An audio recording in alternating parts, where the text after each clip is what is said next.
сол жерде жиналып тұрған сахабаларға мынандай деп өсиет айтты.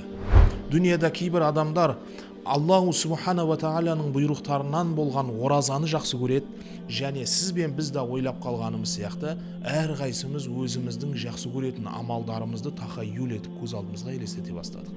Әлбетте міндетті түрде ондай адам болады. Солардан біреуі сенсің, я Абу Бәкір деді.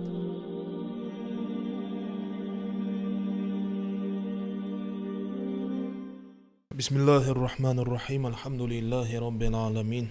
Вассалату вассаламу аля ашрафил мурсалин ва аля алихи ва сахбихи аджмаин. Қадірменді бауырлар, біз сіздерменен бірге, сахабалармен бірге Рамазанға атты айдарды бастаған болатынбыз. Бұны жасауымыздағы негізгі мақсат Рамазан келместен алдын Рамазанды сезіну, оның ішіндегі құндылықтар мен нығметтерді бойымызға қабылдай алу, және осыған байланысты сахабалардың өмірінен олардың Рамазанға қатысты маңызды мәселелер арқылы өзіміздің рухымызды ояту, және Рамазанға дайын күйде кіру, және Рамазанды хаққысыменен өткізіп, Алла Тағаланың ол жерге қойған бүкіл рызықтарының барлығын алған күйде Рамазанмен қоштасу. Бүгінгі таңда тілімізге тиек болатын, басымыздың тажы, үмметтің имамы, атақты пайғамбарымыз саллаллаху алейхи уассаламмен бірге 20 жыл достық құрған, атақты тіпті ақида кітаптарымыздың ішінде афдалун наси ба'дан набийина, яғни пайғамбарлардан кейін адамзаттың ішіндегі ең абзалдары деген тізімнің ішіне кірген Абу Бәкір ас-Сиддиқ радияллаху анхудың Рамазаны жайында айтатын боламыз. Қадірменді бауырлар, Хазіретті Абу Бәкір деген кезде сахабалардың барлығы бір жақта, Абу Бәкір радияллаху анхудың өзі бір жақта. Адамзаттың бүкілінің иманын таразыға қойып, екінші жағына Хазіретті Абу Бәкірдің иманын қойса, Абу Бәкірдің иманы басып кетеді деп пайғамбарымыз саллаллаху алейхи салам көзі тірі кезінде Абу Бәкірдің дүниедегі бағасын беріп кеткен.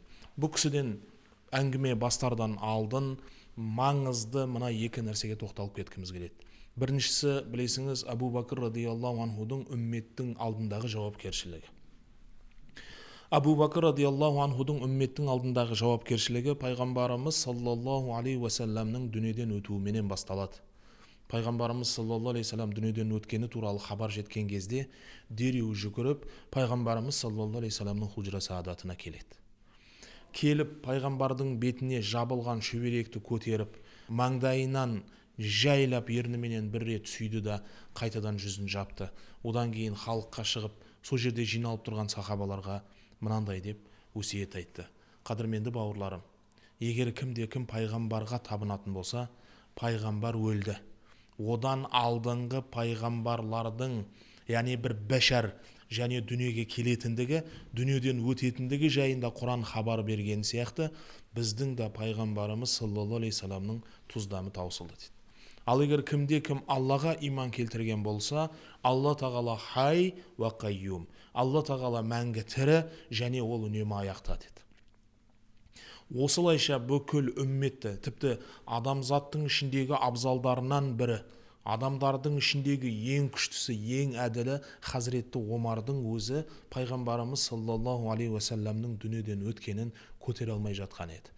Хазіретті Абу Бәкірдің келіп жүрегіне жылу сыйлауыменен әрең дегенде Хазіретті Омар есін жинады. Бір күні пайғамбарымыз саллаллаху алейхи уассалам сахабаларды айналасына жинап отырып былай деді: әрбір адамға Аллаху Субхана ва Тағала жәннатта есіктер ашады деді. Дүниедағы жасаған амалдарыңа байланысты, дүниедағы жақсылықтарыңа байланысты, дүниеда Алланың әмірлерінен қайсысын жақсы көрулеріңе байланысты Алла Тағала жәннаттан сондай сендерге есіктер ашады деді. Бір адам дүниеда намазды жақсы көреді, намаздың үстіне аяғы сәбит нық болған күйде тұрады, Алла Тағала ақыретте оған сала деген бір есік ашады, ол жәннатқа намаз есігінен кіреді. Дүниеда кейбір адамдар Аллаху Субхана ва Тағаланың бұйрықтарынан болған оразаны жақсы көреді, және соның үстінде аяғымен нық тұрады. Аллаху Субхана ва Тағала жәннатта оған райян деген есік ашады. Кейбіреулер дүнияда джихадты жақсы көреді. Алла тағала оған джихад жәннаттың есігін ашады. Кейбіреулер дүнияда инфақты жақсы көреді. Осылайша инфақ есігін Алла тағала жаратып, ол адамдарды инфақ есігі арқылы жәннатқа кіргізеді. Әлбетте, сол жерде отырған сахабалардың да басым көпшілігі, және сіз бен біз да ойлап қалғанымыз сияқты, әрқайсымыз өзіміздің жақсы көретін амалдарымызды тахайюл етіп көз алдымызға елестете бастадық. Және сол амалымыздың үстінде тұрып, иншалла мен осы амалды жақсы көрем, және осы арқылы Алла тағала мені жәннатқа кірсе деген ішімізде белгілі бір дәрежеде жақсы ойлар жүріп жатыр. Бірақ Хазіреті Абу Бәкірдің абзалдығына қатысты мына нәрсені айтқым келеді. Орнынан тұрды да: я Расулалла, жәннаттағы жаратылған барлық есіктердің барлығынан кіретін дүнияда бір адам бола ма деді. Пайғамбарымыз саллаллаху алейхи уассалам Хазіреті Абу Бәкір радиаллаху анхудың бұл сұрағына соншалықты қуанды.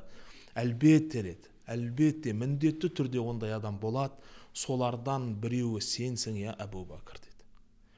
Аллаху субхана ва тағала пайғамбарымыз саллаллаху алейхи вассаламның заманында өмір сүруінің және онымен бірге тұруының, исламнан алдын 10 жыл, исламнан кейін, исламнан алдын көптеген жылдар, исламда бірге және исламнан кейін үмметке үлгі көрсететін осындай пенделерді тура сол мезетте жаратуының да белгілі бір дәрежеде өзінің хикметі бар. Ендеше сіздерге Хазіреті Абу Бәкір радиаллаху анхудың оразасынан қысқаша бір өсиетпенен әңгімемізді бітіргіміз келеді. Бір күні Рамазанның ифтар уақыты жақындады. Ассаламу алейкум қадірменді біздің тұрақты көрермендеріміз. Білесіңіздер, алдымызда Рамазан. Рамазан айында ораза ұстаудан кейінгі ең абзал амал ол Құран оқу. Шахру Рамадан аллази унзила фихил Құран. Аллаху субхана ва тағала осы Рамазан айының ұлық болуының себептерінің бірі ретінде Құран түскен ай деді. Сол себептен бүкіл дүнияның мұсылмандары Рамазанның кірісіменен бүкіл істердің барлығын тастап, Аллаху субхана ва тағала менен Құран арқылы сөйлесуге мүмкіншіліктер ала бастайды. Осыны ескере отырып, сіздерге Ағарту академиясы қолыңыздағы ұялы телефонның негізінде керемет бір қосымшаны орыс және қазақ тілінде Құран әліппесі, тәжвид және жүргізіп оқуға байланысты үлкен бір еңбек жасап шықты. Мына Ағарту академиясының парақшасындағы сілтемеге өту арқылы өзіңіз Құран деп қалдырсаңыз, міндетті түрде сіздерге Құранға қатысты барлық ақпараттардың барлығын беретін боламыз.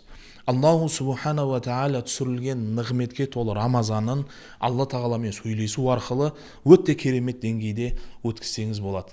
Пайғамбарымыз саллаллаху алейхи вассалам дүниеден өтетін жылы Жәбірайыл алейхиссаламға 2 рет Құран хатым жасаған. Хазіретті Абу Бәкір радиаллаху анхудың халифат тұсы еді. Ол кісі әміріл мүминин. Рамазанның, яғни оразаның ифтарына жақындаған кезде ол кісінің алдына белгілі бір дәрежеде аузын ашу үшін, ифтар ету үшін белгілі бір тағамдар дайындалды. Хазіретті Абу Бәкір радиаллаху анху қолына бір құтыда суды алды және жайлап ыстық күнде мұздай суменен өзінің денесін сергіте бастады. Осы кезде екі көзіне жас келіп, тұтығып жылай бастады. Айналасындағылар біраз үндемей отырды. Хазіреті Абу Бәкір радиаллаху анху өзінің халіне келгенге дейін әбден күтті. Одан кейін сұрады: я әміріл мүминин, сізді осындай дәрежеде жылатқан не нәрсе деді. Хазіреті Абу Бәкір радиаллаху анху бір күні пайғамбарымыз саллаллаху алейхи уассаламды сыртынан қарадым дейді. Екі қолдарын көтерген күйде, ешкім жоқ айналасында, екі қолын былай сілтеп біреумен сөйлесіп жатты дейді. Жайлап жанына келдім де айттым дейді: я Расулалла, сізді белгілі бір халде көрдім, алдыңызда ешкім жоқ, бірақ біреуге хитап етіп жаттыңыз деп жатыр. Сол кезде пайғамбарымыз саллаллаху алейхи вассалам былай деді: я Абу Бәкір, менің алдыма адамның бейнесінде әдемі күйде безендірілген дүние келді дейді. Дүние келді де өзін маған арыз етті. Мен осындаймын, мен кереметпін, мен сен үшін жаратылғанмын, мен саған ыңғайлымын, мен саған дүнияда өте ыңғайлы жағдайлар берем, мен саған осындай жасаймын, осындай жасаймын. Пайғамбарымыз саллаллаху алейхи уассалам екі қолының сыртымен дүнияға алдымнан кет деді. Сол кезде әлгі дүния маған былай деп хитап етті дейді: я Расулалла, өзімді қанша саған арыз етсем де, саған сүйдіре алмадым, сенің жүрегіңнен бір орын ала алмадым, сенің алдыңда ақыреттен алдына шығып жоғары бола алмадым, бірақ мен саған уәде берем, сенің үмметіңнің алдына шығам, олардың көзіне әдемі болып көрінем, олардың қолына өтем, жайлап олардың жүрегіне өтем, осылайша олар бұл дүниені ақыреттен алдын тәржих ететін болады деді. Мен сол кезде дүнияға кет деп жатқан кезде сен мені осы халде көрдің деді. Хазіреті Абу Бакр радиаллаху анху айтып жатыр, субханалла, бір жұтым стакандағы суды ішу арқылы басқа бір күйге, басқа бір халге ендім, жүрегіме бір фирах, бір қуаныш, бір мейірім, бір жақсылықтар келе бастады. Осы арқылы пайғамбарымыз саллаллаху алейхи уассаламның алдында уәде беріп кеткен дүнияның артынан ердім бе деп қорқып жатырмын деді. Қадірменді бауырлар, бұл жердегі әңгімелерімізбенен біз дүнияның бәрін тәрк етіп, тек қана кедейшілікті насихаттап, осындай бір әдебиет жасау үшін отырған жоқпыз алдыңызда. Бірақ Рамазан бізге 11 ай бойы дүниенің артынан қуып, бір айымызды Аллаху субхана ва тағаланың ақыретіне бөлуді, және жүрегіміздің ішіне еніп кеткен дүниені жүрегіміздің сыртына шығарып қолымызда ұстай алуды. Екі нәрсе қатар келіп қалған жағдайда міндетті түрде ақыретті тәржих ете алу үшін бүгін Хазіреті Абу Бакр радиаллаху анхудың өмірінен сізге мысал бердік. Алдымыз Рамазан тақуалық айы, Рамазан жомарттық айы. Рамазан, білесіздер, дүние мен ақыреттің ортасындағы үлкен маңызды пердені ашатын мәселе. Сол себептен Рамазанға лайықты күйде, Рамазанның ішіндегі нығметтерді сезінген күйде, және дүнием жүрегімізге орналасқан дүниені жүрегіміздің сыртына қолымызға шығаратын айлардан болатын. Пайғамбарымыз саллаллаху алейхи уассалам Рамазанда ерекше жомарт болып кететін. Пайғамбарымыз саллаллаху алейхи уассаламнан кейбір сұрай алмаған сұрақтарымызды екі уақытта одан сұрап алатынбыз. Бірі онымен бірге сапарға шыққанда, екіншісі Рамазан келген кезде, дейді сахабалар.